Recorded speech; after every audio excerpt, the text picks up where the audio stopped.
Welcome, everybody, to Who's Your Band? I am Jeffrey Paul. I am joined by Sean Morton. How are you, Sean? I'm drinking coffee at 8 o'clock on a Sunday, Jeff, because I was day drinking for 5 hours today, and I'm 46, and I'm not used to doing this shit anymore. That's a good I've been thing, though. asleep. Sometimes I've been asleep an you hour got to get out of your box sometimes. ago. Mm-hmm. Where Not were you? used to this shit, man. My friends can still do this. I can't. I'm way. I should have been on my couch like 5 hours ago. What were you drinking? All right. So my cousin owns a bar, and it's like she calls it an upscale dive bar. So she's very bougie. So I was drinking prickly pear and strawberry mojitos. Now, was there gay sex going on in the Oh, good. background? Yeah, it's I gay because mean, they drank a drink that was pink, oh, Jeff. You know, come on, man. Sean, I remember the good. days when we used to drink whiskey and we used to Still drink do. bourbon It and was scotch. brunch, Now Jeffrey. you fucking drink. Brunch. Did you put a little umbrella in it? No, it came with mint, in case you need to know. Oh, fuck But yeah, I can't take you anyway. I really this is the last show. Um, okay. but before we end the last show here, Uh-huh. music. This past Thursday, I went to go see Mike Tramp, former Yes, I singer. saw that. Thanks. I guess my invitation was lost in the mail for that one. That's totally fine. I don't have any guilt or any resentment towards you at all. Well, you missed a great night. Oh, thanks. Jameson was there, and we were hanging out with him all night, and we got to meet Mike after the show, and the band was great. It actually he now lives in Indonesia. Now, if you're not sure who Mike Really? Tramp is, he is the former lead singer in White Lion. They were real big in the 80s and 90s, and he's originally from Denmark and has been living in Indonesia in the last couple of years. So for him to come over to the States and tour, it's quite an expense. So what he does is he has a great guitarist. I mean, it's very hard to replace Vito Bratta, Hmm. but this kid is good. Kind of has a style of like Joe Perry, Nice. but the rest of it, the bass line, the drums are all on backing tracks, which Oh, we're not, really? yeah, which we're not big fans of. Yeah, But I don't like that either. but he's upfront about it and explains like, hey, look, the cost of taking on just two more members in the band is considerable, and you don't have the budget that you used to, and the budgets don't go as far as they used to. So he's traveling as a two-piece, and his next time around, they'll build up a little bit of money and they'll be able to kind of tour as a four-piece unit. But it really good, covered all the big hits. He did Wait, When the Children Cry, Freedom Cry, which I think is a great White Lion song, did Radar Nice. Love, just like all real good stuff.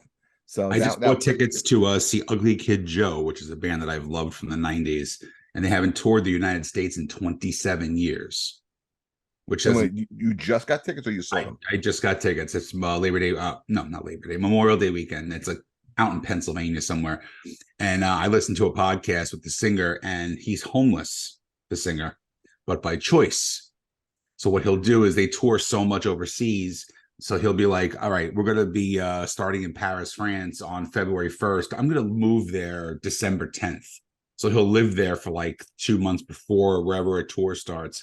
And then say the tour is over in Budapest, Hungary on August 1st. He'll live there until like December 1st, until the next tour picks up. And then he said a story about how he was just bored and he rode with Motorhead in 2012 and 2014 on their tour bus, wasn't performing with them, but just lived like a roadie for 2 years because he has the financial freedom to do that. That's pretty wild. Pretty Uh, cool. hey, before we bring in our guest, just a little quick music news. Just one important note. Aerosmith announced Yes. tour tickets are on sale now. Last tour. A lot of bands always say it's going to be their last tour. In this case, I totally believe it. They Here too. are, yeah, I they passed up are. tickets. They were expensive. They were expensive, not as expensive as I thought, but still, to get a good seat, it's going to probably cost you close to $500. And the advice we Oh always give people on the show is wait it out. If yeah. you Mm-hmm. don't have, they're doing multiple dates. They could. I don't think they're going to do a second round and come around. But No, they won't. This is it. if you could wait it out a little bit, you could usually get tickets a little cheaper, closer to the show. I'm All right. tired of hearing your voice. Can you introduce our guest, please? With that, yeah, I'm happy to introduce our guest because we've been trying to get her on the show for a little bit here. and we're glad it's able to work out tonight. So we got comedian, bodybuilder, roller derby chick, No okay, shit. and all around badass. She is really, when it comes to comedians, she is not playing. She's not playing, Sean. She is a real badass. It's our pleasure to welcome to the show, Chrissy Miller. How are you, Chrissy? I'm good. How are you? That was such an intro. I was like, fuck, did I get bumped again? Like, what happened? Did I get bumped for Steve Perry and his 14-year-old girlfriend? He took over state lines. That's why their last tour, because he's going to jail. Steve Perry? I mean, what Steven Tyler, all those old Oh queens, yes, Steven. Well, all yeah, those that's old ladies are going to jail. He does look like your old, cool spinster single aunt, right? Yeah, like you look at him, you're like, yeah, she went to Woodstock right. and Yeah, hasn't changed exactly. and hasn't changed her clothes since. And talks about how she fucked Eddie Money in 1982 one time, and like that was the greatest achievement of her life. She didn't even fuck him. She blew him. Steven Tyler looks like he should be an 80 for Brady. He is. That was a good movie. Oh, I fucking hate. I took my mom to Join see me it. as my co. I fucking hate this guy. I took my mom to see it. I'm on your side, Sean, because I love all those women. Yeah, Oh, chick movies are great. Oh, I hate them. I hate. No one. I needed to be an 80 for Brady because I would have fucked him. Yeah, Them yeah. Well, bitches- they would fuck you back. No one is looking at 85-year-old Jane Fonda. The Gronk isn't looking at him and going, man, I got to have some of that. That is not happening. I would have listened. Rita Moreno. She's No. 85, Jane Fonda. She walks like Biden. Fuck that, man. No, man. She listen. Back in the day, Barbarella, one of the hottest women on the planet. No more. Give it up. But you Okay, could fuck Jeffrey, her you're talking about No, an you 85-year-old can't. woman. You understand that, right? You're actually yelling at an 85-year-old woman who Yes. Hey, looks Sean, fucking great. Sean, ask him this: would Jane Fonda fuck you? Yeah, exactly. Me? She's like, I don't know. I can still have any man in the world. Let me find a fucking middle-aged middle from Staten Island. She's like, sure, I'll take him. You know what? I think if I comb my hair right, I may have a shot. Yeah, you got a shot. Yeah, it's the Yeah, hair yes. comb, right, Sean? Jesus I have Christ. right. My hair would have to come out good that day. All right. That day. Yeah. I mean, how many chances am I getting to meet Jane Fonda? Oh, you And let banged alone the shit out of her. having to put the moves on her. If you play any American Legion or VFW across the country, you got to meet Jane Fonda when you go into the bathroom because there's the big Hanoi Jane sticker in every urinal. Did you know that? No. Oh yeah, every VFW they have Hanoi Jane stickers right in the middle of the of every single urinal. Well, next time I do a VFW. I play the I'll classy look gigs, Jeff. That's what I'm saying. I play do, a lot yes. of classy gigs around this country. I did a VFW one night. It was like it was so funny is I just did these like 2 weeks on the road with Dice, and then as soon as I get home, like I'm in limousines, I'm hanging with Andrew, like we're having a good time. We're reminiscing because we haven't seen each other in a long time. And the next day, I'm on a fucking New Jersey Transit bus to North Bergen to do a VFW with wood paneling and Smelt Like Failure and amputees. And it was just like That's good. in 24 hours. I'm like, I went from the high life to, oh God, no veterans assistance at all. But that is quintessential comedy. I know I posted about it too. I put the picture of me in the limo, and then 24 hours later, I put me on the bus, and I go, "This is comedy. This is exactly what happens every fuck." It's so Very funny. true. You are humbled so unbelievably fast.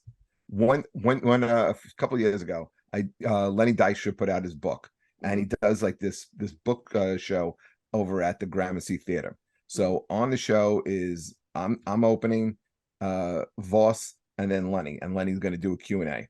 Okay. The place is sold out. It goes great, and then like that's when I should have gone home. I'm like, you know what? I think I'm going to go over to the Grizzly Pear and do a set. 15 people, 9 of them couldn't give a shit. 3 of them walk out during my set, and I go from here to here, really in the matter of about an hour and a half. Yeah, that's That's comedy. the way it is. I had one too. I headlined a comedy club in Pennsylvania for a weekend, and I sold out both nights. And I'm like, this is great. 120 people every night. It was fucking awesome. And then I had a chance to go see Jeff Dunham. Was it the Comedy Works? Yeah. Okay, so we were sold out. You did an Italian restaurant. All right. I'm not done with my story, asshole. Number one. So I had this great weekend. Chris, we got to make him feel good. Go ahead. Oh, he's fucking feeling really happy today. You know what it is? Because we have a fucking female on the show. He's trying to act tough. Don't worry, Sean. My dick's bigger than both of yours, so it's okay. I'm well aware of that. My tits are bigger than yours, so don't worry. Yes, they are. Yes, they are. You want to borrow my bra? I don't need it. So I go see Jeff Dunham at Prudential Center, and I'm like, a puppet act is not going to sell this out. So they probably curtained off half of it. I'm doing the comic thing in my head. I'm like, all right, curtain off half. Don't do the upper level. Have the lower level and the floor 5,000-6,000 for a puppet act. I'm like, this is great. This isn't as good as my weekend in Bristol. And then I walk in, there was 19,200 fucking tickets sold. This guy sold out every seat in the arena, and for 3 hours performed. And I really just questioned every fucking thing in my life at that point. Yep. I really did. The moral of the story is shove your hand up a midget's ass and make him talk, and you'll sell out arenas. Yeah, if I tried that with Jeff, though, we'd still have that fucking mumbling prick voice coming out of him. You know what I mean? Continue, Jeffrey. Thank you. So enough with you, please. So, Chrissy, you've been doing stand-up. I probably know you for about 10 years. Yeah. You've been doing stand-up way before that. So over 20 years. You have an album coming out. I think it's out now. It's out. Okay. Is this your first album? 27 years. It's my first album. So wow. Yeah. That's so awesome. Yeah. Why now? After 27 years and all your experiences, why did you figure this is the time to do it? Well, the record company approached me, so I signed a 4-record deal with them. That's good. Yeah. But why didn't you ever do one before? I tried, but things fell apart, and I don't like to do things independently because I'm bougie. And I've been in the game 27 years. So I'm like, no, I want to do this the right way. Cause I was raised at the Comedy Store.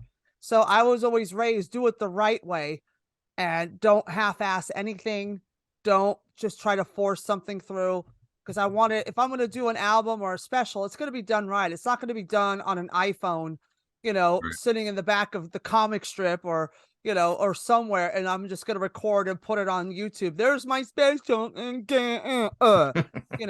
as well just hold a Bud Light with 2 hands at that point. So Sean is staring at me like you're absolutely right. I've recorded twice. So I've recorded twice and fallen in love. Yeah, but I have a record company. I have, I signed a 4-record deal. Are you doing it with 600-pound gorilla? No.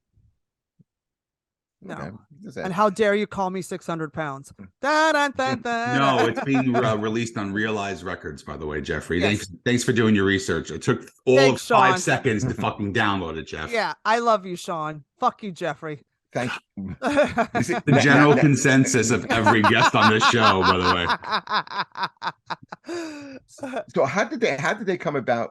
Like how did the record label come up to you? Like how did the whole thing materialize? I had a podcast with Mark Riccadonna for a couple of years, and Riccadonna's with them, and she asked Michelle, the owner, she's like, do you know, because we're coming out of COVID, and she goes, do you have any female acts that we could sign? Because I have all these guys. I mean, they've done music for 30 some odd years or whatever, however long they've been around. And she got into comedy and signed she did all Mark's albums, Richie Burns albums, all the usual suspects in that whole crew. Right. And she's done other comics as well. And he goes, yeah. So he gave her my, a 15-minute clip that I posted and sent it to her and her husband. And her husband said, fuck all the other projects. I want to do this album because I want to hear what she has to say next. And that's how it came about. So awesome. No, that's really great. Thank God for Riccadonna. Well, Mark's one of the best people you're going to meet. Most incredible. He's been on this show before. I do radio with him on Wednesday nights on 101.5 FM. He's really one of the best guys in the business. Really a cool dude. So the album came out. How's it doing so far? It's doing Twenty pretty thousand. well. It came out March 24th. I recorded it in September of last year Where'd you record it? at the comic strip because I did it like, normal comics when they do things, they do like 2 or 3 shows, edit in the best of the best and make an album out of it or a special or whatever they want to do.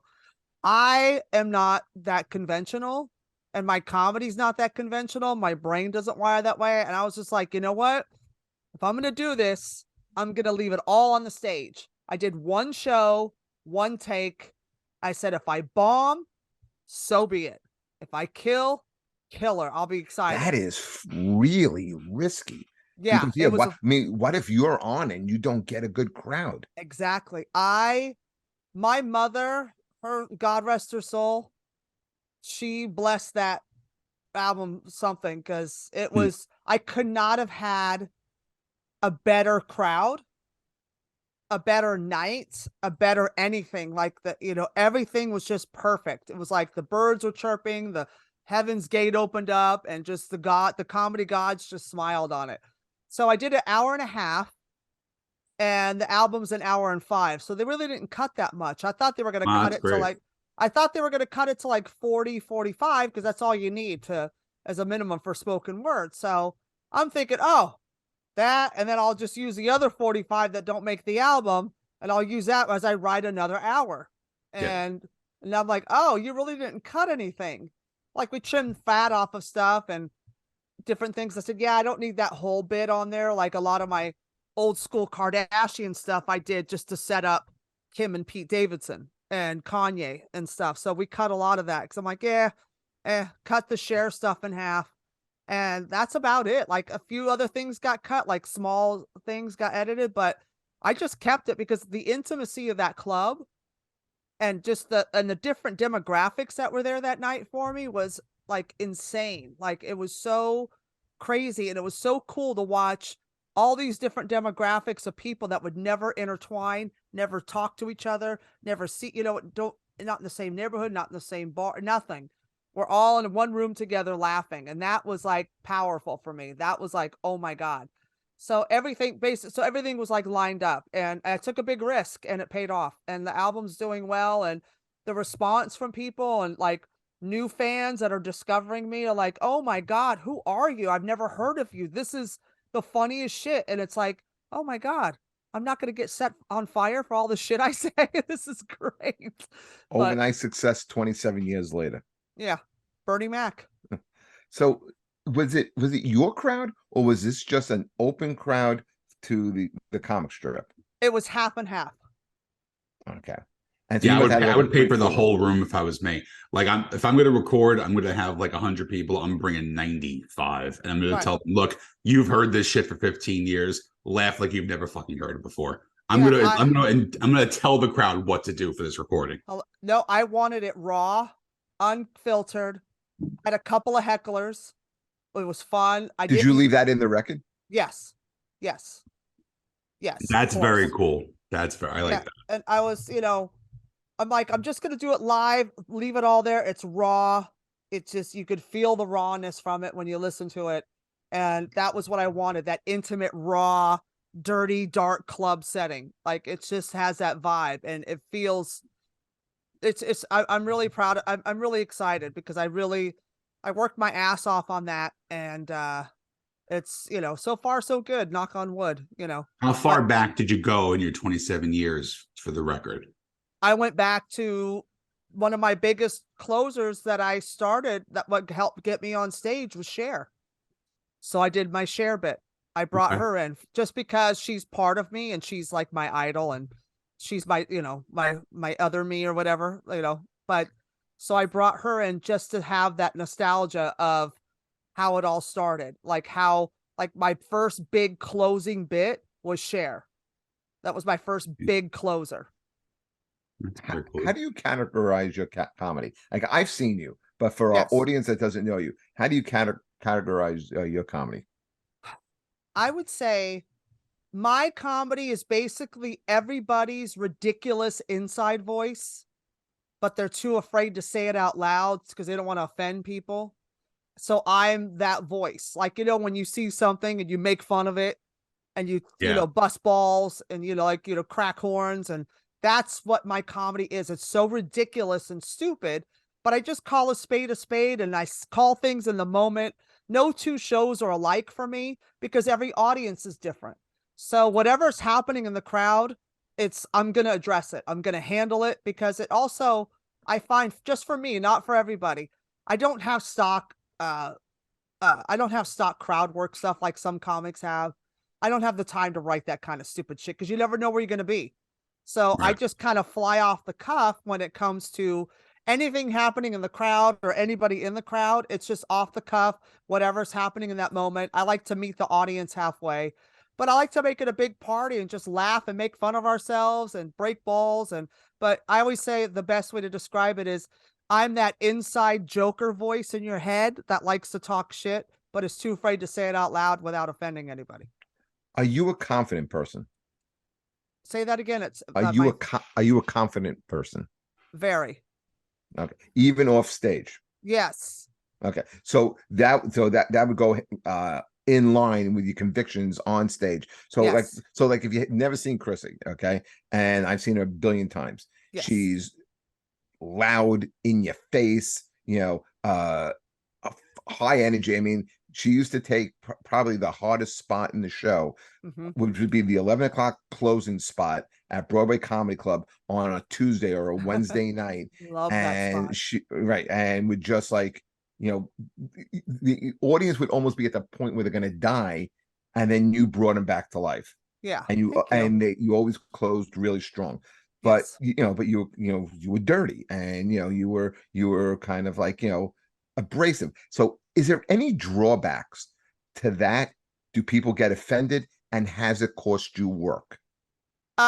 People really don't get offended. Once in a while when I'm on the road, some bitch will get uptight. But it's one thing with hecklers, I never By the way, attack them. this is what I love about Chrissy. No fucking holds barred. No holds barred. I'm just me, and I'm cool with who I am. I'm very comfortable in my own skin, and I love everybody. So if I break your balls, it means I like you. Right. And if I It's ignore like you, the it means fucking I don't female like version you. of me. This is the greatest day of my life. So, Jesus Christ. so Are there drawbacks to that yes, style? because I am a woman. Yeah. I get judged 10 times as hard as a man. I told someone, if I was a dude, I would have been at the top a long time ago. But because I'm a female, I don't play the game, the game, and I do what I want and I say what I want. Now I'm dirty. I go, any man or any fat bitch that tells my act would get away with it because they're not threatening. But because I do powerlifting for fun, I keep in shape. I'm very strong. I'm confident. I just like everybody to have a good time. It's a party. Life is short. We're all going to go out in a box, all at the same, you know what I mean? Like, it's like we all shit brown and bleed red. It doesn't matter who you are, where you come from. If you're cool, I like you. I'm going to break your balls and have a good time. If not, and when the audience heckles, I usually kill them with love, positivity, and kindness because you'll never get receipts on me. I always swore to myself, I never want to go viral for some crazy shit, like some like Michael Richards shit or some other crazy like angry comic attacking the audience shit because I'm not an angry person. I don't have any anger in my body at all. I love life. I'm happy. I do what I want. I really love my life. And I usually just kill people with kindness and build them up. Even when I'm roasting them, I'm still building them up. And I've had people tell me at shows afterwards going, I've never seen a comedian take a heckler and just build them up with positivity and love. They're like, that was amazing. I never seen that. Usually they attack and get angry and throw them out. I said, no. Their pain is not my pain. Why would I take that on? Why would I let them affect my mood? Their mood is fucked because I'm mirroring something as a 52-year-old woman living my life the way I want to live it. And now that's mirroring something that you were too afraid to do when you were younger because society said if you're a certain age, you can't do things. And you bought into that. That's not my problem. But I won't make it my problem. And I don't want you to feel bad when you leave my show. Ever. Has this style, has it cost you any work or any opportunities, things that you say, hey, look, I should have been here, and someone who's less than you got this because not because they played the game, because they were either cleaner or more predictable, or just weren't you. Probably. I'm gonna say yeah, because I think everybody has, but I can't be anything else but me. You know what I mean? But Like, there are people in this business that will sell out in a drop of a hat. They will correct. suck dick and tap dance and pick That's right. cotton, but the drop of a hat. They will tap it out, but not I won't, because it's not me. And I found that I've done clean shows or booked at a corporate gig. They're like, yeah, but you may be vile and vulgar and go after things and talk about taboo subjects, but it doesn't feel like you're doing it for the sense of going raw or edgy. They're like, that's just the way you talk. That's just how you think. Yeah. And audiences don't take it that way, because I'm not like Sarah Silverman, who does a dirty joke just for the sake of shock value. You know what I mean? Like, I'm not a shock value. I just say what I feel. Everything I write comes from my gut. I don't It's try you. to. Yeah, It's you. It's unapologetic. It's me. Like the album's called Brutally Yours. That's me. I'm brutally yours. Like, here it is. This is it. This is who I am. Love it or leave it. I'm cool. But I don't have problems. People get nervous because of my content. And then at the end of the show, they're like, what were we worried about? You destroyed. You're amazing. You said you started out at the Comedy Store. Did you Yes. grow up in California? Yes. You did. And so, Yes. what was your beginnings over there? 1995, got to the Comedy Store. I thought to my best friend at the time yelled at me. She goes, if you don't go to the Comedy Store and do an open mic, I'm going to kill you, because I've wanted to be a stand-up comic since I was like 6 or 7. And Who did you listen to? Richard Pryor. I saw Marsha Warfield, the Reverend George Wallace, George Carlin, the usual suspects, Don Rickles, Buddy Hackett. Like, my mom had all those comedy albums. And then remember when we were kids, when Showtime came out and it was like a nighttime pay cable movies, and they had the comedy shows, and then HBO came out like 3 years later and they were doing specials. So Showtime had this show called, and it was all over. They had the New York one, they had the LA one, they had the Chicago one, and they had the San Francisco one, which is where I'm from. They had the San Francisco Big Laugh Off. And on that episode was Ollie Joe Prater, Marsha Warfield, Johnny Dark, and the Reverend George Wallace. And I watched that, and between Marsha and George, I was like, this is what I want to do. This is it. And then I got obsessed with comedy shows. I watched specials after specials. I would come home from school and watch Richard Pryor over and over and memorize it. When I was a kid, we got Delirious on VHS, and I would just watch it over and over. Listen to old Carlin albums, listen to Bill Cosby, listen, like, any comedy album I can get my hand on is what I did. So my best friend was like, you need to go to the Comedy Store and do a mic, because I'm so sick of you, because you've been wanting to do this for so long and you're so hilarious. So I went to the Comedy Store and got a job. I said, all right, I'm going to go there and get a job as a waitress. If I get a job as a waitress, that means I'm supposed to be there and learn and How start. old were you? 20. I was just getting ready to turn 25. Wow. Okay. Yeah. So I went, had the job in like 30 seconds and started working there. I said, oh shit, I have to be here. So I would watch shows. I'd watch comics. I met everybody, and I would watch, and I would, get my little 3 minutes together, because I was scared, because it's nerve wracking. Did you go up while you were working? Yeah. No. Mitzi, back then you weren't allowed to talk to a comic if you were a waitress. You would have got fired. If Mitzi came in and saw you talk to a comic and he was not ordering a drink from you, you're fired. She would throw you out of the club, because Sammy ran off with a waitress in 76 to Vegas. And that's why she got the store. Okay. So when you're not waitress, would the store give you a spot, even if it's a 5-minute get spot? Nope. It didn't work that way. It was not like that. They had Sunday nights for potluck, which was the open mic. And it was during the dark days in the mid 90s. So like, like getting people in the club was a pain in the ass, unless it was a holiday and there was tourists. And then we take tickets over to the Hilton and the Hyatt and all the hotels surrounding it on the Strip to get people to come in.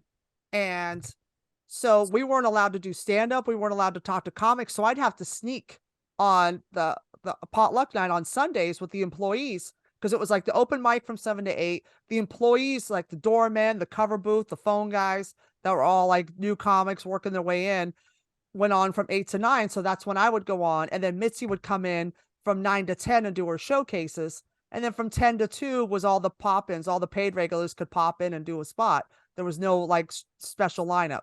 So they would have to put my name on a separate piece of paper because they didn't want me to get fired, because they didn't want Mitzi to find out. So one day she saw the list that was going to the cover booth with my name on it. And she goes, "What's this?" And she was in a meeting with Mike Becker, her vice president at the time, Scott Day, our talent coordinator, and Dave Schuler, the day manager at the time. And she's like, and they're like, "Oh shit, Christy's going to get fired." Now, by this time, I'm doing every single job at the Comedy Store. I'm a waitress. I'm a phone girl. I'm assistant talent How coordinator. long I'm have in you been accounting. there? I'd been there for about a year. Oh, okay. Wow. Yeah, about a year. And I was sneaking around, and then she found out, and she's like, "Christy's a performer." Ah, that's great. So like that whole ice was broken, so I didn't have to hide anymore. She So liked you? yeah, she loved me. And then, I worked and built up, because you had to have a solid half hour to an hour before you could even showcase for her, because spots were 15 and 20 minutes long at the time. So you couldn't do every single joke you wrote in 15 minutes. You would die up there. And she would tell you to come back, you're not ready, or this isn't for you. I used to watch her do showcases and die laughing. I'm like, God, she's brutal. So when it She was was finally Simon when I Cowell. spent, yeah, she was just, she knew there'll never be another Mitzi Shore. So when I finally showcased, when I felt like I was ready and I had enough time, enough material under my belt, I showcased for her and she passed me. And then I got spots. So you were working there, basically sneaking around California, doing some shows, and just really just watching it. You all absorbed it all. Yep. And that progressed your development as a comic. Oh yeah, I learned what to do, what not to do. Right. And when I first, I was only there for like a week as a waitress, and that's when I met Paul Mooney. And We're gonna get to that. Paul really took me under his wing. I met Dice like a couple weeks in, and Dice really like took a liking to me. And Rogan was there, Joey Diaz, Joey Diaz came later, but like Carlos Mencia was there. They like those guys ran, Eddie Griffin. They all ruled the Comedy Store at that point. So When you were working, mhm. And you said, the doorman, the bartender, everyone was did you work with anybody who wound up like actually becoming a comic? Oh God, yeah. They all, I'd say 90% of them, passed as a paid regular, and a lot of them, like Bob Oshak and Freddie Soto, fuck, what are the other guys? A couple of them disappeared, but like those two, Freddie Soto died, which like after I moved here in like 05 or 06, he died. But Freddie Soto had a development deal. He was like the next Latino big thing, and he got a pilot shot. It was picked up, and they were filming, and then he died of a heart attack in his sleep. Oh, Wow. Yeah. So It's such an amazing vibe at the Comedy Store, though. yeah. Like when you walk past it and you just kind of feel, it's one of those weird places, Jeff. It's kind of like when you go into like Fenway Park or like the old stadium. Yep. Or like the Ryman Auditorium in Nashville. You just Sean, feel the history. Sean, you'll enjoy this. There's my name on the wall. I was just going to fucking ask you if your name was on the wall, but then I said if your name wasn't on the wall, I didn't want you getting pissed off. No, my name it was on. In fact, you weren't you featured in the Comedy Store documentary? No. I thought you were there, or pictures of you appeared on it. Did it? I didn't see any pictures. Really? Yeah. Because I watched it and I didn't see any. Eleanor was there. They talked to Eleanor.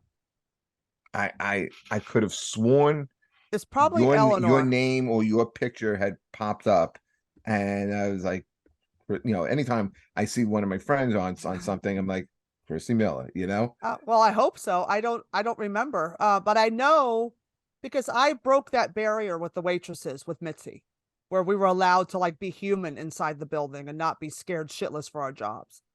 And because Mitzi loved me and I loved her, it kind of broke this barrier. Like Eleanor didn't start stand up until like I left LA, and I was there for like 10 years. And I came here in 05 to New York to be with Mooney at Caroline's. So, they talked to Eleanor because she was the head waitress. She was a head waitress when I got hired. And Eleanor's hilarious, but she started like after I left. So I think they, they talked to her, but it was really, I found it interesting. Now, just so people know, it's Eleanor Kerrigan you're talking about, right? Yes. Very hilarious. Yes. Love Elle. So happy for her. So, whatchamacallit, but I found it interesting after the documentary was out, all of a sudden, like a day later, like Mike Binder followed me on Instagram. I go, well, somebody told him.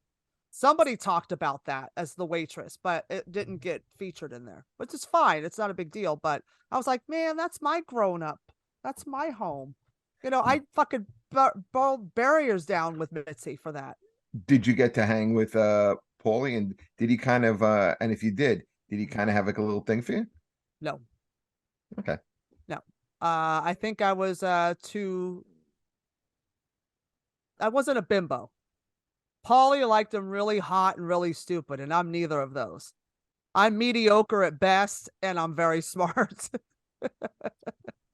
But I love Paulie. I love him very much. I saw him right before lockdown, right before the pandemic hit. So, I hadn't seen him in years. So it was good to see him again. I snuck into the Carolines and saw a show, and he's like, "Oh my God." And we had like a whole reunion. And by the way, you posted a picture of yourself when you were younger. You were more than just mediocre. Mediocre would make you a 6. You were better than that. So, okay. The old headshot day. That yeah, Cher. I think you look great. Cher. That is Cher from the 60s. That's fucking idiot. That wasn't you? No, holy shit. I do the gag. You. I do the gag every year. I either do Cher or China as my old headshot. Okay, China body wise, you're there, but not quite. Okay, but I thought that was you. Her and I look a lot. There's a picture that my friend did from her album when she did all the ABBA covers. Yeah. Dancing Queen, and it's like Cher, and it's like that remember in school when we were kids, it was the reflection pictures, remember those? That's like you, and then there's the reflection of the turn shot. Yeah. Oh, so dumb. So her album's kind of like that. It's like a her facing on and then her like facing her face. So a friend of mine put my picture where like Photoshop my picture in the facing forward, and you think it's me and you think it's her. It's so funny.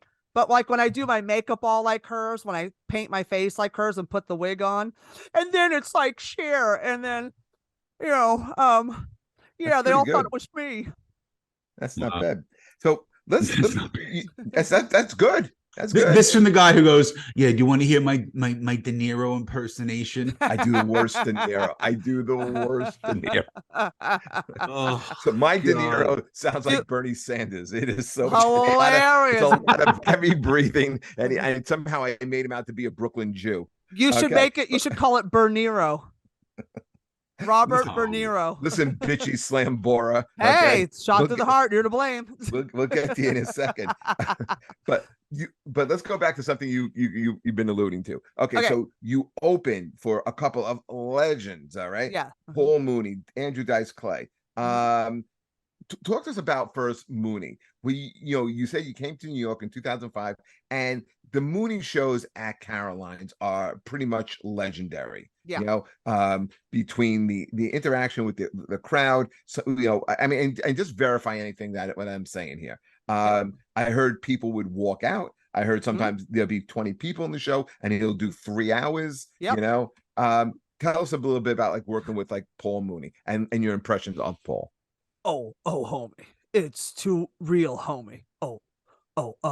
All these white rabbits, these racist white motherfuckers, they can't handle it. Oh. Yeah, he's Paul Mooney is probably the greatest gift I ever had and the biggest curse I ever had. When you were talking earlier about gigs and losing out gigs, and I said, probably. Well, the real is working with him all those years, I learned freedom. I learned how to trust my gut and get strong. I mean, the Comedy Store, Mitzi used to give me all the death spots. I'd ask for the Kinnison spot, and I would ask for, give me the spot at, because the headliner, it's continuous shows from 8 to 2. It's a comic every 15 minutes, pass the baton, and the piano player runs the show and tells you, it times the comics, and then tells us who's next, plays us on and off. So I said, give me the death spot, like following Carlos Mencia doing an hour of fuck and an hour of Joe Rogan humping a stool like a lion, or an hour of Dom Irera just murdering, or an hour of Dice, whatever. I just want to go on after these guys when I was a new Jack, because I wanted to be stronger. I wanted to be able to handle anything. So between those death spots following those guys every night to opening for Paul Mooney in New York City, in the Mecca, where I've seen, where I get to the club and there's a line all the way around the block up 7th Avenue from Broadway waiting to get in at 12:30 at night on a Saturday night to see Paul Mooney. And it'd be 30 degrees out, you know. And he would do this every Saturday, right? We did Thursday through Sunday. Yeah, it used to be once a month, then it became, you know, bi-weekly, and then it became every week, because it would just, he had diehard fans that would show up every week because he always had new material, because he would just sit home and watch the news all day and then just go off on it for like a half an hour at a time. And then it would just like, it was always something new. And the things I learned from Paul, was it funny? Brilliant destruction, like monstrous laughs, like just like it. There was like, there's times I've see at the Comedy Store, he'd do late night, you know, close the show out, and it'd be 2 people in the room and he'd do an hour, and we'd be all in the back dying because he's brilliant. And then it would be funny to watch the white people go, this is terrible. Oh my God, this guy's really, oh, this is a bit much. We have to go. And it's so funny. And they would look at me laughing. Even when I was opening for him at Caroline's, like some white people, they would recognize him from Chappelle's show as Negro Damas. Yeah, so they would come to see Paul. I remember one night there was these 2 little white girls in the front row, white blonde haired girls, because they loved Chappelle's show and they loved Negro Damas. They were going to the Paul Mooney show. And 5 minutes in, they were picking up their shit and walking out. It was the funniest shit because they didn't know, because they don't know his history. But tell us a little bit about his history that you knew. Oh, well, I knew Richard Pryor because of him. Like we'd go to his house and hang out with him when he was really sick, have dinner or whatever, just visit him and make him laugh and just keep him company and stuff, because he was really sick. You know, it was really bad towards the end. And Richard, when I first got to the Comedy Store, was coming in Monday, Wednesdays, and Fridays in the OR at 8 o'clock to help Mitzi put some money back in that club, because nobody was going to see live comedy at that point. So with Richard Pryor on stage, that place would sell out in 5 minutes. And then it got to a point where he would get sicker and sicker and couldn't come. So like he'd have to cancel. We'd have to give money back. And it was just like, it was insane. It got too much. And then he just got too sick. But we would go to his house and visit him and make him laugh or have dinner and whatever. So, but yeah, Paul is probably behind every funny 70s and 80s sitcom that was like from the Jeffersons to What's Happening to, God, every Sanford and Son, you know, Love this show. Yeah, him and Richard were the first Black writers inducted into the WGA back then. Like they didn't have Black writers. All the Black shows were written by 11 white writers, and they'd have the token Black guy to say, is this correct or not? But it was all white writers. And so like he was a head writer on In Living Color the first season. Homie the Clown, that's a Paul Mooney joke. You know, that's like right. Yeah, it's Paul Mooney. Homie. That's Paul. So but Paul, and then when he was on Chappelle, when he would do all those sketches, I'm like, Paul, I know you wrote that one. He goes, oh, you know, it's too real, homie. Oh, you know, I did, you know, and it's just, you know, Chappelle wouldn't do the Chappelle show without him. He called him. He's like, I can't do this without you, Paul. Got to have you as a writer, Paul. Got to do this right. Before we get back to Paul Mooney for a second, you know, and what were your parents? What was your mom and dad like growing up? My dad left when I was 4.5. And my mom was like the greatest woman to ever live. She fought hard. She took care of us. See, they're all military. So all my family served in the military. So they're all fucked up as it is. But, she got out of the service after she married my dad. And then they split. And then she raised us by ourselves. But she always taught me to be strong and stand your ground. But you're not only strong physically, you're very strong mentally, where you're very open-minded. Yeah. And I'm very impressed with the fact that not only do you accept, but you take in and you learn from it. Yeah. Does that make sense? Yeah, 100%. I love I love people that are different than me. I love learning new things about different cultures and different people. I love different languages. It's fascinating to me. I love, if everybody looked like me, it'd be pretty boring in my world. It's like, yeah, okay, that's nice. But I like different things. I love people who aren't afraid to be themselves and enjoy life. You Right. know what I mean? I don't like bitter, angry, and I don't like all the whataboutisms that people throw out there. Well, what about me? And what about this? What about that guy doing that? That's not, and it's like, dude, what about it? It has nothing to do with you. Get your shit together. Go fuck yourself. You want to change? You're mad because you feel like you've been left behind. Well, then do something about it. Take initiative. Hold yourself accountable. Make a change if you don't like where you're at. Well, obviously, you must like it because you're still sitting in your bullshit. You Well, just want to complain like a little bitch. that's quintessential stoicism. Yeah. And it's just like, I don't want to hear your bullshit about your failures. If I sat around and wallowed in all my failures and all the doors that were shut, like after Paul Mooney, after we stopped working together, when he got really sick, it was like 2012-ish, 2013. Do you know the clubs in New York City said, oh, you opened for Paul Mooney? Yeah, you're a little rough for our room. And I'm like, you didn't even watch me. Yeah, why? Because Why? Paul had that stigma. Hollywood hated Paul Mooney. What does that have to do with you? Because I was guilty by association. Thank you, Sean. Sean, you get it. It's like you're associated. And it's like, that was like my scarlet letter that I had to carry for years. So I would literally start over and I would hit mics and I'm like, fine. I scratched I did the Jerry Seinfeld and Comedian. I threw all my act away and I started over and I just started rewriting and started working and rewrote the whole act and just like said, fuck it. If I'm too rough.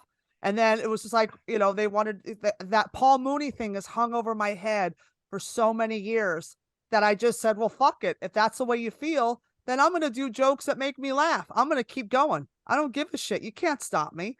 I'm going to live my life and be happy. I'm going to tell the jokes I want. My audience will find me. You don't have to chase an audience. I'm not going to cowtail just to get someone to like me. I'm just going to be me. And then if you're just unapologetically you, your audience will find you. And my audience has found me. And I'm so grateful for every one of them. Everyone that's bought the album, everyone that comes to shows, everyone that supports me online, and whatever support. They're fucking amazing to me and I love them. And it's just like, I'm so grateful every day for all my blessings.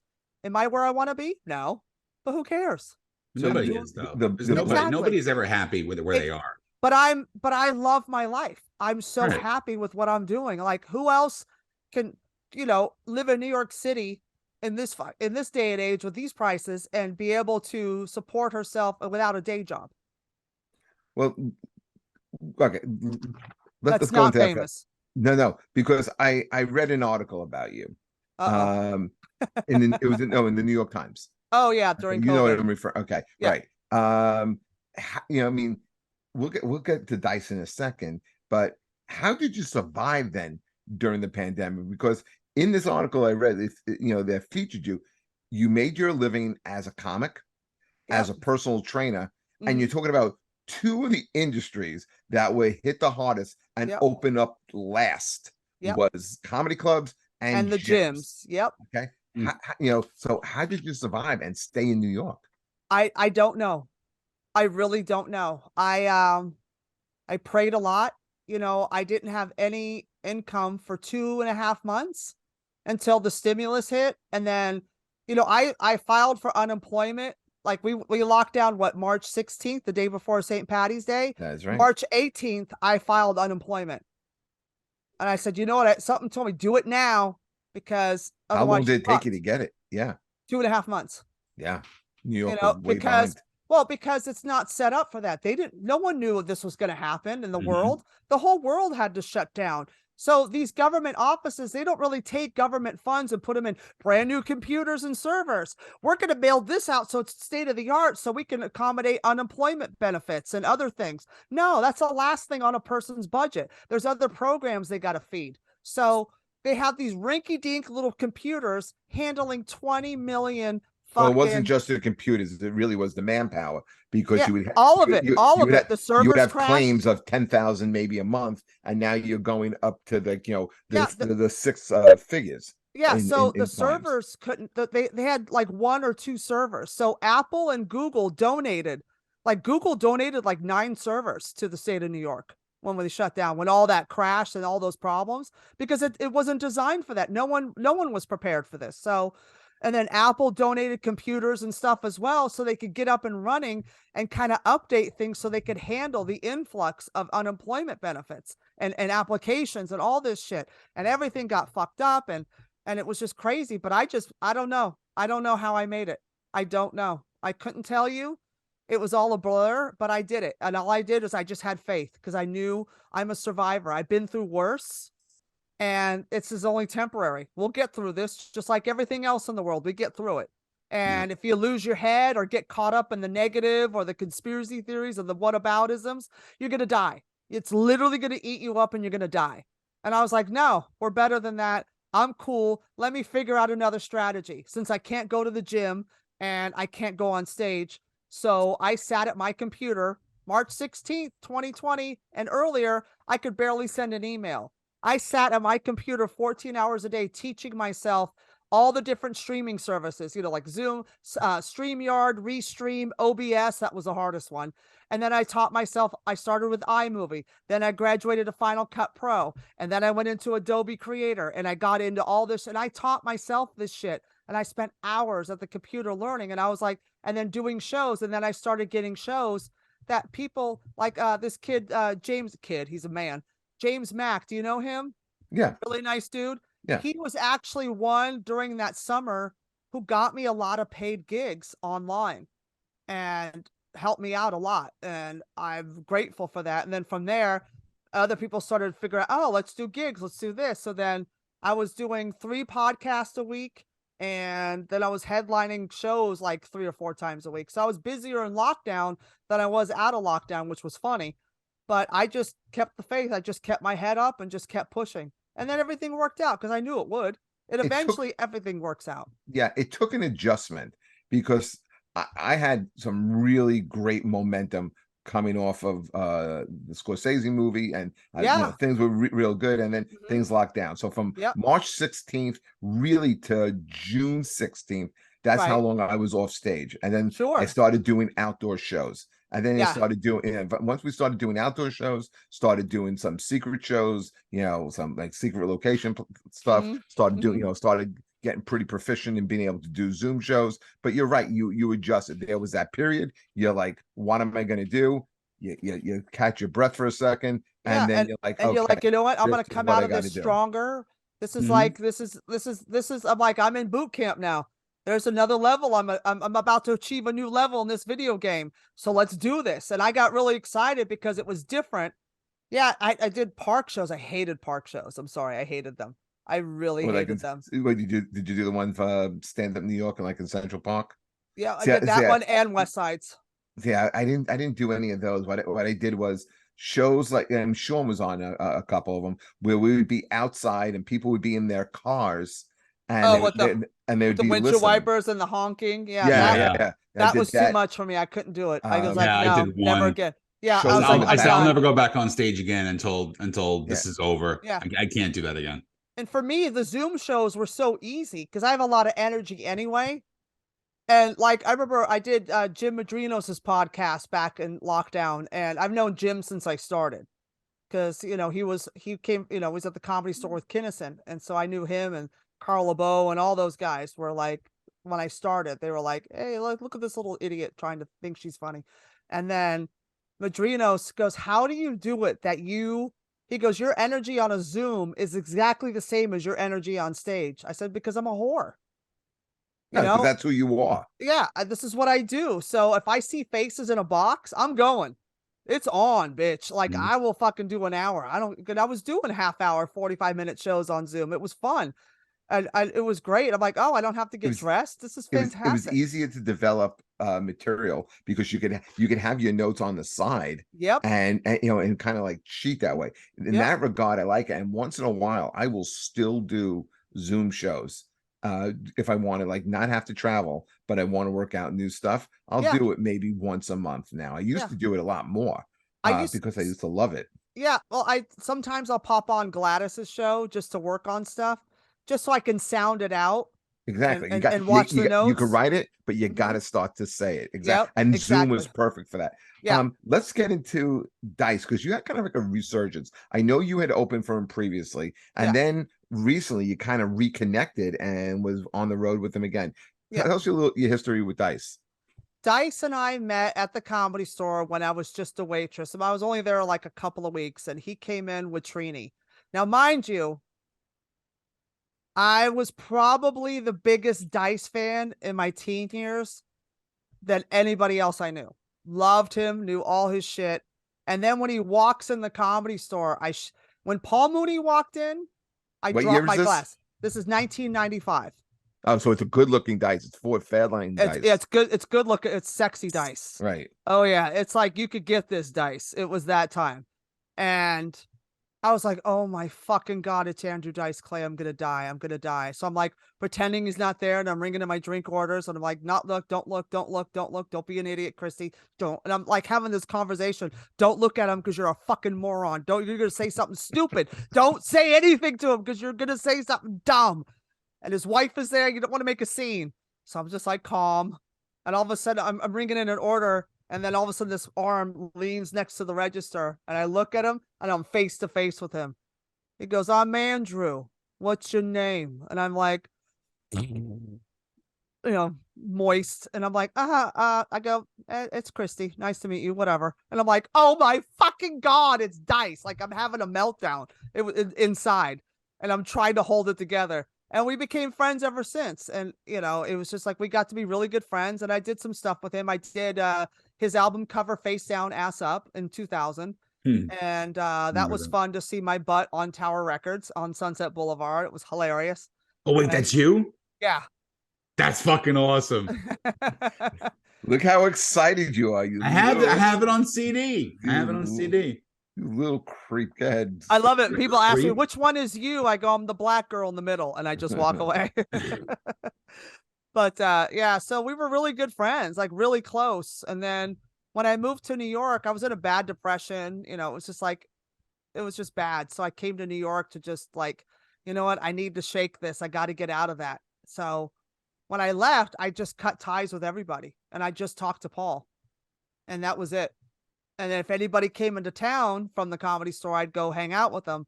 But I just cut ties because I had to like get myself together mentally and emotionally. So, I played roller derby for a while when I was here for 2 seasons just to try something different. Yeah, but did you know how to skate? Were you that Yeah. proficient Oh in yeah. skate? Oh yeah. I skated my whole life. California, we roller skate everywhere. And I up top I mentioned that you're a bodybuilder. So I'm not a bodybuilder. That's an aesthetic sport. I train like a power lifter, and I did powerlifting for a little bit, and then I was going to train on my 50th. I turned 50 in lockdown, so I was going to do a masters, like train for a meet and do the masters, and like get my numbers up there and hit some records. And then I started my program in February 2020. Got 3 weeks into it, and we like at the end of February, then we shut down. So all that went to hell. So I'm like, well, there goes my meet. So now it's just like I've been so busy, I haven't had time to really train. I start training and then I go on the road. And wherever I go on the road, I'm like, where's a gym next to this club? I have to be near a gym or I'll kill people. So it's really fucked up my training program. So I just lift, I do what I can. So like now that I'm home this month, I've been able to focus on my actual lifts and like get them in, but it's really hard when you travel, which Jeff, it's like it's really hard. Were you jacked when you were doing the roller derby? Because that to me seems like a perfect natural thing. But like when you did it, was that because roller derby? I remember as a kid in the late 70s. Okay. Mm-hmm. You did it in the 2000s? Was there a resurgence though in the 80s? There was a little resurgence. There was a show called Roller. So tell us a little bit about the roller derby. Okay, well, there was a resurgence in 2000, in the spring of 2000 in Texas. The Texas Roller Girls started it up again, and then it slowly leaked across the country. And our league, the Gotham Girls Roller Derby here in New York, started in 03. And I remember joined that. in 05. And we skated at the Skate Key in the South Bronx. Well, the Skate Key got shut down in 06 because of violations. It's not because people were getting shot every time outside. It was all the health and violations on the inside. Right. So when you're building. breathing in asbestos, it's not Yeah, good for the that and the skates were spectators. broken. Little kids were getting hurt, and they were just cheap charling the whole thing. And they finally, in courts, they shut them down from violations from the city. So What's the sport of roller derby? What is it? well, it's kind of like rugby on roller skates, except your jammer is the ball. Do you know how to play rugby? I have an idea. My nephew is a Division I rugby player right now. Is he hot? He's a good I looking love kid. rugby players. They're fucking hot. Yeah, well, you got to Listen, be in great shape to play. It's The- his nephew. There's a chance he might look like Jeff. Oh, thanks, Sean, for the reality check. Yes. Christy, I thought it was pretty nice to you every time I seen. What did I kind of do? You know, you should be taking my side. What are you with this big fucking baby Yui over here? But it's like rugby. So like your jammer, like you have there's 4 girls in each pack, and then your jammer on the starting line, on the jam line. So the pack is at this line, and the jammers are in the back. So the pack, you play offense and defense at the same time. It's constantly moving, and you got to travel in the pack. And the jammer's job is to get through that pack without committing a foul. So the first time through the pack to get lead jammer. Lead jammer controls the jam. She can call it off anytime she wants. It's strategy. If nobody It's gets through the real? pack, I thought it was Yeah. like WWE. no, this shit is real. When the 80s, it was like Vince McMahon, it was fake. But it was it originally started off in the 30s as a race. It was a long race. And then in the 50s, people started hitting each other to try to get ahead, and the crowds would go wild in the 50s. So like, oh, they're hitting each other. This is like the crowds are getting into this. So they started adding the blocking and the hitting, but nothing. Yeah. Yeah. So the fans went nuts for it. And then, like we had in San Francisco, we had the Bay City Bombers, and they were great. And then in the 80s, it kind of went to like building walls and breaking through it. It got really cheesy, like wrestling, like Vince McMahon easy. And then we brought it back in the 2000s with the old school rules of like you can hit from shoulder to hip. Anything from elbow to wrist is illegal. From the neck up was illegal, and from the knees down is illegal. So you had to hip check, you had to shoulder check, you had to booty block, or just slam into or cannonball into somebody. So it was a lot of fun and a lot of strategy. And then I left, and after the 06-07 season, I retired because I was like, Mooney was like, homie, you belong on that stage, not on those skates. So he yelled at me. So that's when I stopped playing. So but yeah, like in 09, it got really cheesy, and then they went like, oh, we have to be inclusive, and we got to start opening up like we would sell out 2,000 seats. Now they can't give tickets away. So it's I like didn't even know it's still even a thing anymore. Oh, and yeah. What do you mean you have to be inclusive? Inclusive to what? Well, they were trying to broaden their fan base, like with more gays and more women and more this and more that. And it's like, why don't you just let the sports fans follow it? I go, the New York Giants don't go, you know what? We're missing gay. We're missing women. We're missing goth. We're missing punkers. They don't give a fuck. Just buy a ticket and come to the fucking game. They're not trying to, they're not looking for their audience. Their audience found them. Just like I was saying earlier with my stand-up. I'm not trying to find an audience to fit in. I'm just being myself, and my audience is finding me. And to me, that's where the longevity comes from. That's correct. And because if you're not doing your true self or doing who you really are, the audience is going to see right through it. Yeah. And they're going to eat you alive. So, that's go ahead. I was going to say we don't have an infinite amount of time on this, so I want to get to something else before, and then I want to go back to your album and how people can get it and everything. Perfect. But the name of our show is who's your band, and we have talked for over an hour without mentioning music once. And I know I was okay? ready for all the music questions. I was excited. I'm a music junkie. So yeah, so let's talk about your band is Motley Crue, It is. which makes me like you even more now. I'm When I gonna Okay? open, call my when I open, mom. when I'm I gonna call open, my mom and find out if she had a baby like 5 years before she had me, and then just gave it up for adoption. probably. Because I agree with so much of what she's saying today. It's just fucking fantastic. I love it. Yeah, when I open for Dice, Motley Crue is my walk-on song. It's either Dr. What song? Feelgood, Dr. Feelgood, or Great Kickstart opener. My Heart. Nice. Dr. Feelgood got to be I think in the top 5 opening riffs of any song. Yep. I I mean- used Dr. Feelgood when I did when I came on stage with my album. I walked on to Dr. Feelgood. Were you always a metal chick? Yes, always. Got into punk, got into ska, but I love music, but I'm a real big metal chick, but I'm a real big blues girl. Like my favorite singer in the whole world's coming to City Winery next month. I'm so excited. Betty LaVette. Nobody knows who the fuck she is, No, but she's never a heard. legend. She's been around 50 something years. And she's unbelievable. Like So you're in California, yes. and were you around during the time of the Sunset Strip? Yes, but I lived in the Bay Area at that time. So a lot of those LA bands would play the club I used to bounce at in West Oakland. So Who'd you like listening to? oh God. Oh my God. Well, of course, San Francisco, you have to have Metallica and Journey. If you don't have those two bands on your playlist, Oh yeah, are you Lights really is from about San Francisco? Are you really Do you like San both Francisco? bands? Fucking love both bands. Are you kidding? James Hetfield one time when I was a teenager asked me to dance naked in front of him, and I was all offended. I'm like, ew, how dare you? And now I look back going, I'm so fucking stupid. Right. Yeah, it's a bad move. You should dance naked in front of him and invite Laws in as well. Exactly. Hello. And then at the Oakland Coliseum, I used to, the Cow Palace at the Oakland Coliseum, so I'd go see all the big bands there. So my friend Allison used to like to go to find the hotels where they find the tour buses and go to the hotels. So like we crashed into Poison's hotel room when they were opening for Rat, and Great show. we crashed there. Oh, it was so good. And crashed their hotel room, and Ricky Rocket stuck his tongue down my throat, and I was like, oh, okay.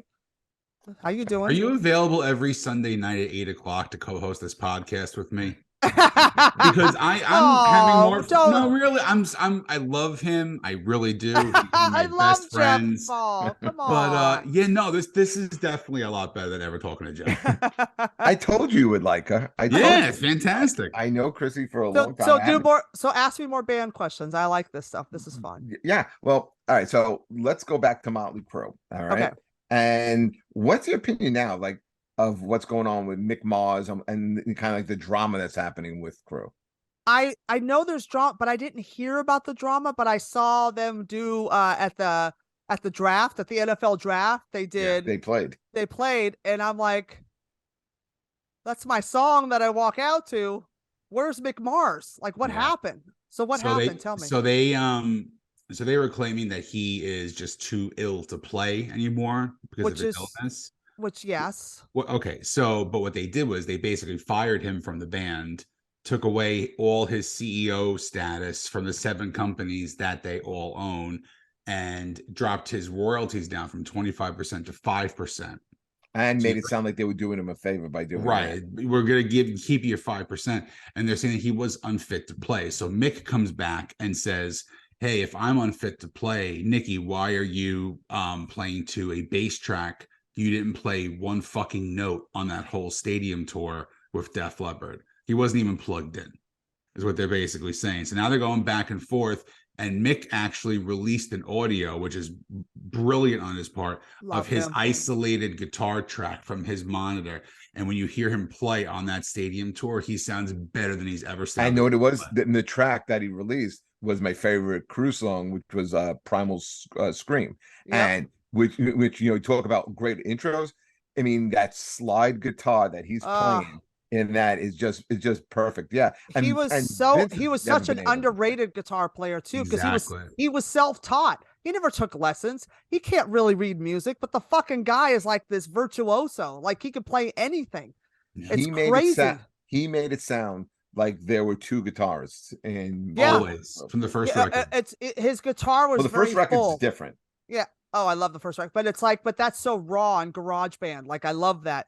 But his guitar was so full and fat that it didn't need a rhythm guitar behind him. No, You know, he didn't need that at all. And it was like, I was always impressed. I'm like, Mick Mars is not like the greatest guitar player, but this fucking guy can play anything and not even think twice about it. He's so fucking talented and underrated. When it came to musicians, I thought, and I think most Crew fans kind of knew this as well. He was the most talented musician out of the four of them. Oh, he was the only one who was actually a musician.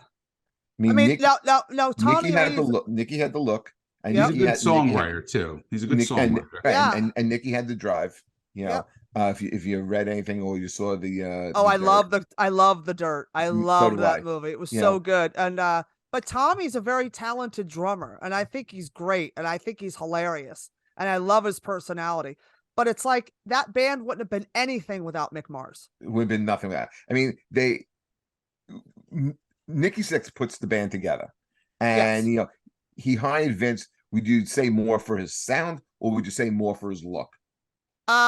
I think it was probably not so. It's like a combination of both, because Vince had that lead singer energy, you know, with the big blonde hair, It's the big blonde shirtless hair. with the vest, cute, nice body, totally swooned the ladies. That's what you want as a lead singer, that whole package. Well, He what didn't everybody hire was trying because to he do is they were trying to replicate Van Halen. Yeah, I was just gonna say that. I was just gonna say that David Lee Roth coined that and made a lead singer like a sex symbol, Yeah, as opposed to just a guy that sings the songs, you know. But like David Lee Roth made a spectacle out of being a lead singer. He made it a show.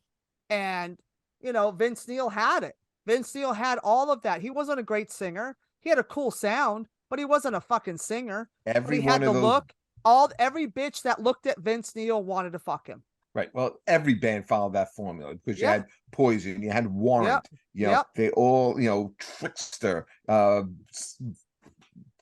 Rat, well, Bon Rat, Jovi. yeah, Bon Jovi. I was thinking Skid Row, you know, with Yeah. with the great They all looking had the hot singer. lead singers. Yeah, Right, that was that could sing, you Yep. know, and it all goes back, I think, to Van Halen. But I think Yeah, Motley 100%. Crue, you know, they had that, you know, they had that like real, like California Sunset Strip dirty Sleaze rock. sleaze rock. Yep. Sleaze That's rock. Exactly. Right. Exactly what we used to call it. Sleaze Now, rock. would you agree? Now, I'm a Crewologist myself too. Love it. Do you agree that the self-titled album with John Corabi is their best album? Has Hooligan's Holiday on it. I love Hooligan's Holiday too. It's such a great Underrated song. It's I will say this, it's a great album, but to me it's not Motley Crue, because Motley Right. Crue is sleaze rock. Motley Crue is dirty. Like Motley Crue is the grease on the bottom of the pan after you've cooked for 12 hours. That's burnt on there. Like it's the grit. Yeah. Motley Crue with him is more polished. It seemed like a more mature band. Yeah. Yes. Like a And I- more like they were like playing music for their age, where Motley played music for pussy. You know what I mean? Like they were all like in high school, still burnouts. But with Hooligan's Holiday and all those, such a great album. I love that album, but it didn't have the same spark or the chemistry that Vince brought, because Vince was just that piece of that gritty pie that we love with Crue, but that's what made it so magical. That's why I took this shitty LA grungy sleaze rock glam band from the Strip and made them like the monsters. Who knew Motley Crue would, listening to Livewire, that these guys were going to be rock gods? Like 30 years later, we're still selling out stadiums. You know, who thought Metallica was going to be like that when they came out? No one thought. I'm like, this is going to be a fad. And look at them. They're still playing 30, 40 years later. It's the same thing. It's like, you never know, but it's like that magic they had. Crosby didn't bring the magic. He was a great like studio musician and a filler, but the album was very good. Like it was a really well-written album, like from a musician standpoint, really well produced, really well written, very well executed. And it was the same thing like I thought of too when with Poison, like that song Stand is Native probably Tongue. one of their best songs they ever wrote, because it's so mature and so like grown up, like they grew into the musicians that they wanted to be, and everything else was just silly party shit, you know. And you know, to me, Stand is my favorite song from Poison, even though It's it's an not their amazing biggest. song. It's so fucking good and timeless. You know, it's stuff like Jeff will that. tell you that I'm a very big Richie Kotzen fan. That's when Richie Love- Kotzen took Yep. over guitar Richie playing. Richie was great. He was phenomenal. If you guys And- had to pick your 5 top Cruise songs, what are you going with?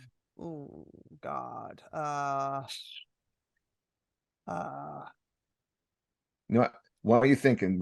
I'll give you my list, and Yeah, then you give us your and then you got Okay, start thinking about yours, because I'm gonna like I said, my favorite is Primal Scream. I love the last album that they did, the last studio album. I love Saints of Los Angeles. I love Great that it's a song. great song. You know, Really great song. Then you always have to go something from the first album. Take Me to the Top was probably the first song I heard that of them that I loved a lot. Wild Side, and then I'll go something kind of poppy. Don't Go Away Mad, Just Go Away. That's a good song. I It's a good hated. song. I really. I'm terrible, and I even saw the tour at the Oakland Arena. I hated Home Sweet Home. Me So too. do I. I hated I. it. I It's- hated Smoking in the Boys' Room. Me too. I hated that album. But that was Without all. You. That was the formula in the That was 80s. the You had- MTV you had- record. Yeah. You had to do Yeah. the power, And it was like, and you had to do and the cover. without, the Without You was just like, ugh, I'm gonna fucking rather watch paint dry, and my fucking head's gonna cave in. Like one of my If I'm favorite. gonna listen to, I'm sorry, but if you're gonna go with songs like that, the mellower song, I would rather something like Time for Change. Right, exactly. So, like my favorite, like in my top favorites, like Red Hot. Red Hot's good. It's such a great song. It's like it has that little punk. I love it because it reminds me of the old days when they, like when I was younger. Red Hot, definitely, Dr. Feelgood, Kickstart My Heart. I don't have a 5, like I have so many, but like Too Fast for Love. Oh, it's a good one. Yeah. Such a good, and Looks That Kill is probably my that's top. another good one. Yeah. Great song. Like that song used to send me over the edge. Like that song was like, yeah, we're fucking rocking now. And that was their big like video on MTV. Like, who is this band? Like everybody was like, what the fuck? And What would you say, Sean? when Vince had a waistline. Yeah, right. I'm gonna go with Too Young to Fall in Love, Ooh, good one. which is I hate agreeing with Jeff's Saints Los Angeles. Great song. I love that record so much. Yep, it's so good. I'm gonna go Shout at the Devil, but I'm going the Generation Swine version. The Okay. 97 re-recorded version. I just love that. I got to see them their record release party for Fun. that tour, and I was maybe 4 feet away from Pam Anderson the entire night. And Nice. that record has the worst song they ever recorded too, which is Brandon. But Right. we don't talk about that song too much. I'm gonna go with Same Old Situation. I think it's Good just a one. really good party song from Yeah. that Dr. Feelgood record. And then Totally. Wild Side is probably my course. favorite Cruise song. Yeah, You- that's awesome. Most of the songs off of Saints of Los Angeles, it was supposed to be a 6 a.m. Oh yeah, record. you hear Yep. that? You hear And- that and vibe when- big time. Yep. And when they got back together with Vince, they had to put out a record, and they took a lot of those songs and put it on, and made it a Motley record. I Which can I'm hear that glad a they lot. did. Yeah, Yeah. but I'm glad they did. Chrissy, what do you think about John 5 now being in the band? I don't think anything because I'm a bad person. I haven't followed up lately with. He sounds great.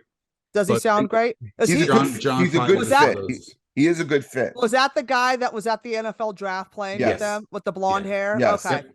I honestly, I was like, is that like Mick Mars's kid?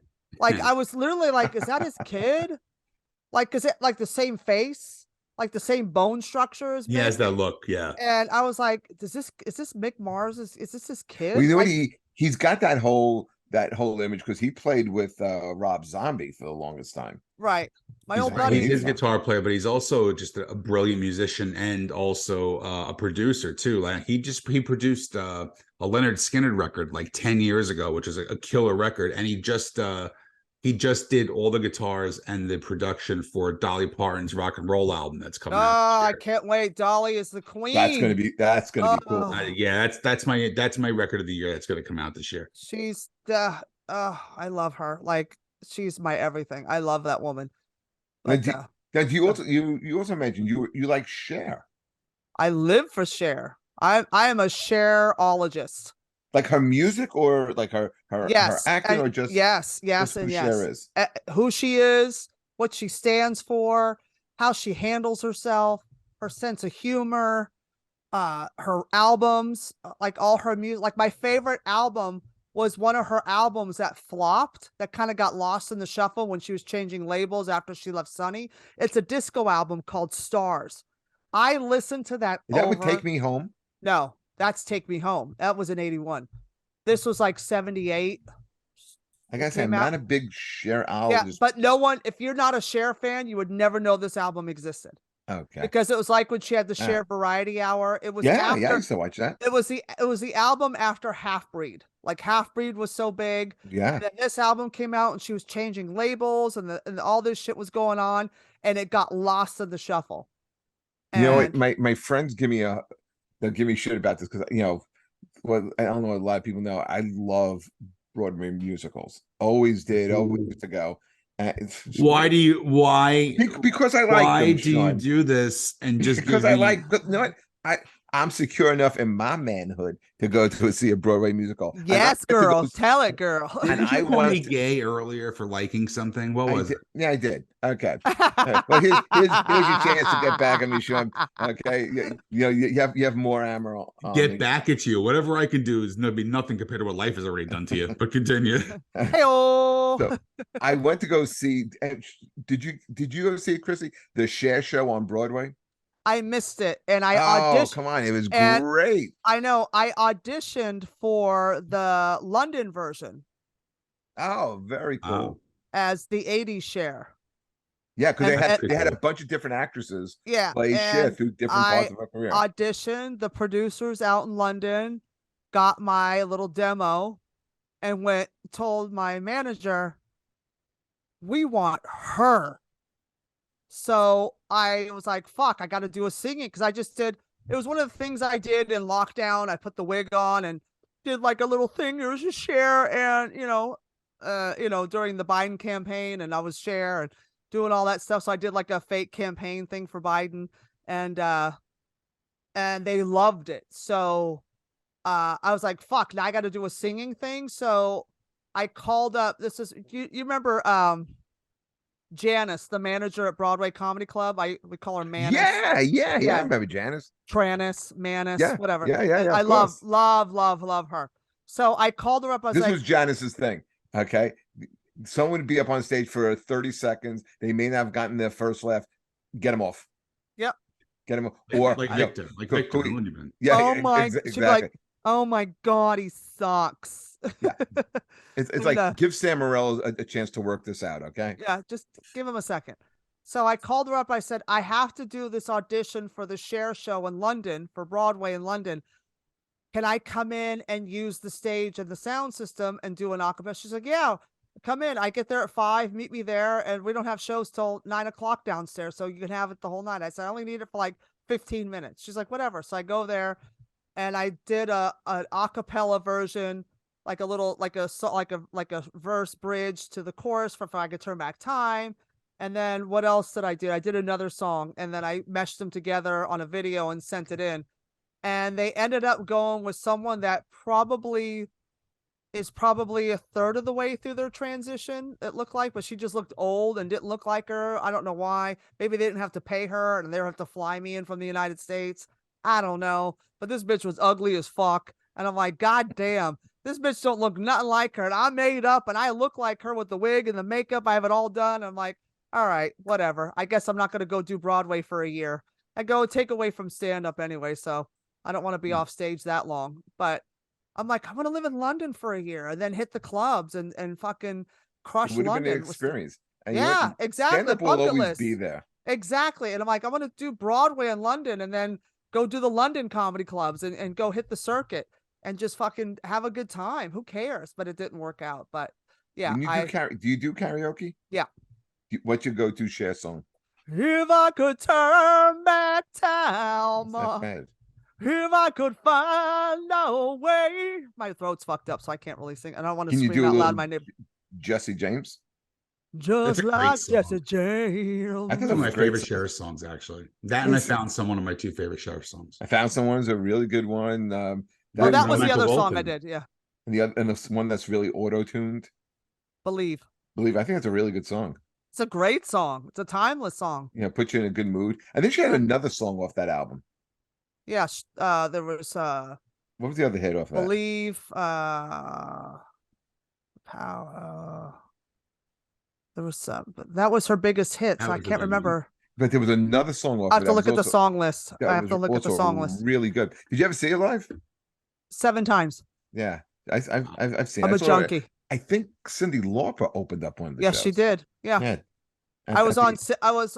My best friend was like Cindy's best friend, so of course my gays, and I was on Cyndi Lauper's guest list for the Arrowhead, the Arrowhead Amphitheater or whatever, down in Orange County. So I got to see Cindy, but I went up to go say hi to her in her little meet and greet, and I'm like, nope, Cher's about to come on stage. Fuck you, bitch. Bye. Thanks for the tickets, and I ran back down. Okay, before we wrap this up, Mhm. speaking of Cyndi Lauper, Mhm. did she get robbed from the Rock and Roll Hall of Fame? 100%. Yeah. 100%. 100%. I do not believe Missy Elliott belongs in the Rock and Roll Hall of Fame yet. Okay, these think were Cyndi Lauper my does. two biggest problems with the Rock and Roll Hall of Fame. I would have probably loved to have started the show with this. One, there's absolutely no way on this planet that Missy Elliott should get in before Cyndi Lauper. Okay, because they made Pat Benatar wait too long, and now they're doing the same thing to Cyndi Lauper for no reason. And there's absolutely no fucking way that Rage Against the Machine goes in before Iron Maiden. There's Yeah, no I argument. agree with that. Yeah, I agree. I agree. I 1,000%. I love Rage, but come on, it's Iron Maiden. I mean, Rage has Iron 5 fucking albums. Maiden. Yeah. 5 albums. One of them is an album of covers. Okay, Maiden. Without Maiden, you don't have a band like Rage Against the Machine. Okay? Exactly. Maiden out everything's them. Nobody could sing the way Bruce Dickinson could sing. Bruce Dickinson and Rob Halford are my two favorite metal singers in the world. Bruce Dickinson, Rob Halford, Ronnie James Dio, Yep. Jeff Tate, Sebastian Bach. Yep. My Mount Rushmore. Well, and my old friend who died, Ray Gillen. I loved his voice. He was an old friend of mine. Why do I know Ray Gillen? Rainbow and him and Jakey Lee's band. Badlands. Badlands. Okay. Yeah, I'm I hearing knew- Gillen. I I hear knew- Ian Gillen. I knew Ray Gillen and Jakey Lee from Badlands because they would play the club, and I got to be friends with them. They were fucking hilarious. And then Ray died. I think aside from Randy Rhoads, I think maybe Jakey Lee may be Ozzy's best guitarist. Yep. Well, Sean, you're a big No, it's Zach. It's You're gonna Randy. go Zach? It's Randy and Zach, and then I think Jakey Zan- Lee's the third or Yeah. fourth. he was a monster, dude. He's very good. He's very good, but I mean, he's Red nowhere Dragon near Zach. Cartel. I think right now with Eddie passing, I think probably the guitarists that stand out to me are probably Nuno Betancourt, Extreme, Yep. Mhm. and I may have to go with Jakey Lee being like that second guy now. That's how high I regard Can't him. agree. I can't agree with that, Jeff. I can't. It's nowhere near the same. This is an exact science. Anyway, Chrissy, where can people get the album? You can get my album Brutally Yours on iTunes and Apple Music, Spotify, Amazon Music, Tidal, or wherever you stream your music. Please get it. Guys, get it. Listen, we were just talking to Chrissy for like an hour and a half, and look how entertaining she is now. Listen, wait till you hear a comedy, you're gonna love it. Believe me, we won't steer you wrong. And where can people find you? Where can they follow you? Go see your shows. You can follow me. I put all my show information like on Instagram and Facebook because I'm 150 years old. And I also have a YouTube channel. It's all the same at Christy Miller Comedy. You can follow me there if you love me. And if you hate me, I'm Kathy Griffin. That's great. All right, guys. Chrissy, thank you so much, man. Jeff, I miss you. I'm so happy to be here. I miss you too, and I'm sure I'll see you soon. but thank you for coming on the show. Oh, doing thank this. you for having me. This was a great hang. Oh, it's totally fun. Doesn't Yeah. even feel like an hour and a half. No, Not and at that's how all. you know it's good. Because normally Exactly. normally I start texting Jeff at about 42 minutes in and go, wrap this fucking thing up. And he'll tell you, show him your phone. I haven't texted him. So No. this Oh, is definitely this is our I- second longest interview on the podcast. This is episode Aw. 123. The Wow. only one who talked more than your fucking mouth is Matt Pinfield. No, and also the singer Max. Which one? Oh, Max Illage, yeah, from 40 Max Below. Illard was great as he lit up several bowls during the interview. Yeah. Well, hey, but it was a great interview. Yeah, They will- I think they as will be comics great. go, you're definitely the longest interview we've had. Yes. But and as you're talking, I'm looking at love in Sean's eyes. Okay, so but we will catch you guys. Actually, we're gonna be off for the next 2 weeks. Okay. Well, I have a suggestion since me and remember we were talking about how you wanted that hard spot with Mencia and Yeah. Mhm. Jeff's going to be in the hard spot because he's headlining a show in Philadelphia on May 21st, which is very exciting for him. But he's got to follow me, so it's going to be a tough one for him. It's going to be a tough one, I'm telling you. But yeah, I think we may do a live one in the car on the way down to the show. Hilarious. We should we all can three do a show together and just fucking any fucking time. Let's do it. Let's do it. I'm always up for a good Jeff is fucking. a great host. You're on the radar now. Yes. You're on the radar. Okay? Yes. Let's do it. I love it. But if you want to see me and Sean live, we're going to be at in Philadelphia at the Velvet Whip. It is a awesome venue, limited seating. So if you can get those tickets now. All right, guys, we will catch you soon. Get Christy's album. You're going to love it. All right, Christy, thank you so much. Thanks, and Jeff. we will Thanks, see you in a couple of Sean. weeks. Thank you for coming. Thanks Bye, for having me. everybody. Bye, guys.